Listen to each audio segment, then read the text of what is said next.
Assalamu alaikum wa rahmatullahi ta'ala wa barakatuh. Aujourd'hui, Inch'Allah, on va faire le cours de la cirrhose. Donc, définition. La définition de la cirrhose est histologique. Elle associe 5 critères. Donc, je fais cirrhose 5. Cirrhose 5. Donc, une atteinte diffuse du foie, la désorganisation de l'architecture lobulaire du foie, des foyers de nécrose cellulaire, des foyers de fibrose qui sont les cicatrices du foyer de nécrose, alors du nodule de régénération délimité par les foyers de fibrose. Ces nodules de régénération permettent de diviser les cirrhoses en deux catégories. Donc la définition de la cirrhose, je fais la cirrhose 5. Cirrhose 5. Alors, elle associe 5 critères. Une atteinte diffuse du foie, qui aime le foie, la désorganisation de l'architecture lobulaire du foie, des foyers de nécrose cellulaire. Après la nécrose, des foyers de fibrose qui sont les cicatrices du foyer de nécrose, des nodules de régénération délimités par les foyers de fibrose. Ces nodules de régénération permettent de diviser les cirrhoses en deux catégories. Donc la cirrhose, à partir des nodules de régénération, on a deux catégories. Les cirrhoses micronodulaires et les cirrhoses macronodulaires, micro et macro. Les conséquences sont doubles. La compression des veines centrolobulaires anatomie, et la gêne à la circulation sinusoïdale aboutissant à une hypertension portale, la fibrose du parenchyme et l'insuffisance vasculaire aboutissant à une insuffisance hépatocellulaire. Donc, on a les conséquences doubles. L'hypertension portale, la compression des veines centrolobulaires, la compression de la gêne de la circulation sinusoïdale. Ensuite, insuffisance hépatocellulaire. L'insuffisance hépatocellulaire, la fibrose du parenchyme et l'insuffisance vasculaire aboutit à une insuffisance hépatocellulaire. Donc, physiopathologique. La destruction des hépatocytes, les cellules de foie, entraîne le développement de fibrose hépatique. Puis, cette destruction hépatocytaire sera compensée par une régénération des hépatocytes restants et à la formation des nodules de structure anormale. Donc, la destruction des cellules, تكون عندنا une fibrose. D'accord. La destruction des cellules compensée par régénération des hépatocytes. Les hépatocytes يديروا des nodules. Les nodules la structure elle est anormale. La clinique. Le foie cirrhotique palpable dans 70% des cas. Il est de consistance dure ou ferme, avec un bord inférieur irrégulier, tranchant, son volume est variable, il est indolore et sa surface est irrégulière. Donc, la foie cirrhose, 30%, elle est non palpable. Si elle est palpable dans 70% des cas, elle est de consistance dure ou ferme. Le bord inférieur, il est tranchant et irrégulier, dur. Donc, le bord inférieur, il est irrégulier et tranchant. Son volume, le volume, il est variable, elle est indolore, n'est pas douloureuse, d'accord?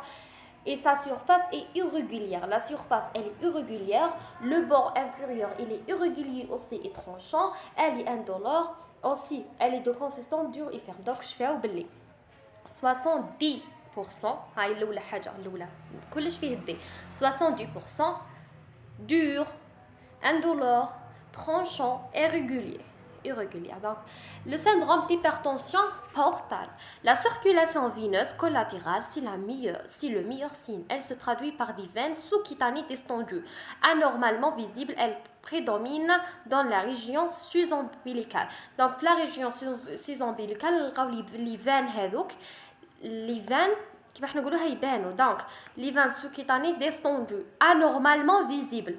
Normalement ما كانش في la région surtout ces ombilicales normalement ما نلقاوهمش بصح en cas d'hypertension portale في la région sus-ombilicale تلقى des veines descendues sous-cutanées descendues anormalement visibles. La splénomégalie. Alors, la splénomégalie et l'hypersplénisme. les varices œsophagiennes ou cardio-tiborésitaires. Les varices œsophagiennes aussi, on les observe en endoscopie. Quand on l'endoscopie, on les varices œsophagiennes. Elles apparaissent comme des cordons bleutis, saillants. Alors, dans la lumière du tube digestif, ces varices peuvent se rompre et induire une hématémèse de volume important. Alors, le syndrome d'hypertension, on a أول حاجة كي تشوف la partie sous-ombilicale تلقاو لي فان سبحان الله يبانو ديستوندو anormalement visible. تروح دير له اندوسكوبي تلقى دي varices œsophagiennes. Alors, peuvent se rompre et induire une hématémèse. تلقى splénomégalie et hypersplénisme. Le syndrome d'insuffisance hépatocellulaire. Insuffisance, qui va dire l'insuffisance cardiaque. Il y a insuffisance hépatocellulaire du foie. Alors, les signes cutanés au niveau de la cou, de la partie supérieure du tronc et du membre supérieur, on observe des angiomes stellaires. Des angiomes stellaires. Étoiles rouges cédant à la vitropression. La cutanée, la vitropression. D'accord?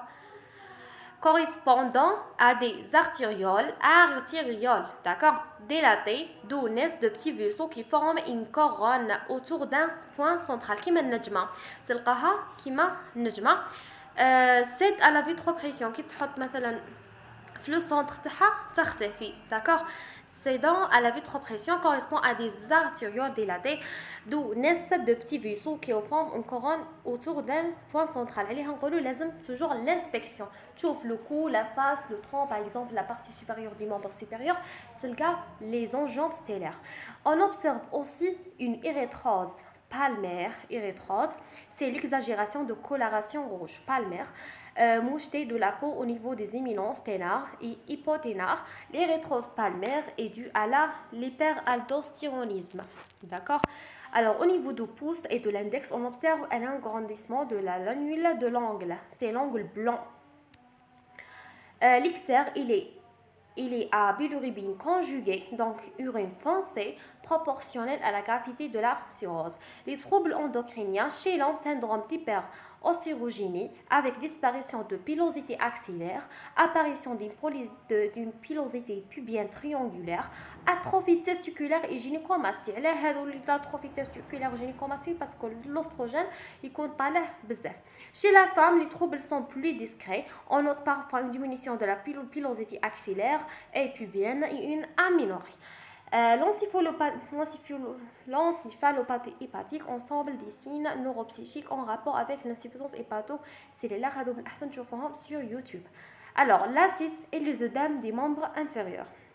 L'acide est secondaire à la conjugaison de l'insuffisance hépatocellulaire et l'hypertension portale. Donc, il s'agit de l'accumulation de liquide dans la cavité péritonéale qui a par exemple, en cas d'insuffisance hépatocellulaire, on trouve l'acide. C'est faux. L'acide, si on a l'insuffisance hépatocellulaire plus l'hypertension portale, d'accord. Il s'agit de l'accumulation de liquide dans la cavité péritonéale. L'acide, c'est un corps à part. À l'inspection, l'abdomen est descendu, pointe en avant et l'ombilic est déplacé. On observe une matité mobile avec les changements de position de malade. D'accord. Cette matité est déclive en croissant à concavité supérieure avec un tympanisme périombilical. Je dis que c'est un cours à part. Hémorragie digestive est due à l'hypertension portale par rupture des varices œsophagiennes ou autres causes ulcères ou bien tumeurs. Les infections, c'est l'infection de liquide d'acide, le bilan infectieux systématique. L'origine, les deux principaux causes de cirrhose sont l'alcoolisme et les hépatites virales chroniques. On constate généralement que les cirrhoses micronodulaires sont d'origine alcoolique, d'accord, alors que les cirrhoses macronodulaires sont d'origine virale. Donc, je fais que micro sont d'origine alcoolique et macro sont d'origine virale. Je fais alcoolique, donc micro, viral, mais quel est l'ikhlas viral d'origine. Donc شوفوا الحرف ما قبل الأخير فيرال كاين donc elle est macronodulaire. alcoolique donc elle est micronodulaire. عندها la cirrhose هذه عندها deux origines, يا إما l'alcoolisme يا إما l'hépatite virale. alcoolisme donc c'est micronodulaire. شوفوا الحرف ما قبل الأخير Les hépatites virales, شوفوا الحرف ما قبل الأخير viral A, donc c'est macronodulaire. L'origine alcoolique de la cirrhose est généralement facile à mettre en évidence si l'alcoolisme chronique n'est pas avoué par le patient. On peut rechercher l'existence d'un dégoût ou de la viande et des aliments en général. Alors l'alcoolisme chronique n'est pas avoué par le patient. Donc, il existe d'autres causes plus rares comme l'hémochromatose, la maladie de Wilson, l'insuffisance cardiaque droite, auto-immune, maladie de surcharge, cirrhose parasitaire, post-médicamenteuse. Alors, les examens complémentaires en cas de cirrhose, l'analyse de liquide d'acide a la caractère d'un transsudat pauvre en cellules ayant un taux de protéines inférieur à 20 transsudat et pas exsudat. Alors, hypersplénisme, c'est l'excès de l'activité de la rate.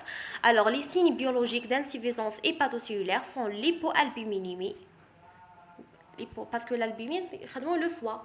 Donc, insuffisance hépatocellulaire, je connais l'albumine. Donc, hypoalbuminémie, hypocholestérolémie, hyperbilirubinémie, la baisse du TUP, les facteurs de coagulation. D'accord, c'est la fonction hépatique et la diminution du temps du quick due à la diminution du facteur 5 et de synthèse hépatique. Alors, on observe également une augmentation de transaminases azate et alate, l'augmentation du gamma-globuline, EGA et IgG au cours des cirrhoses alcooliques est responsable d'un bloc bêta-gamma vu à l'électrophorése des protéines sanguines.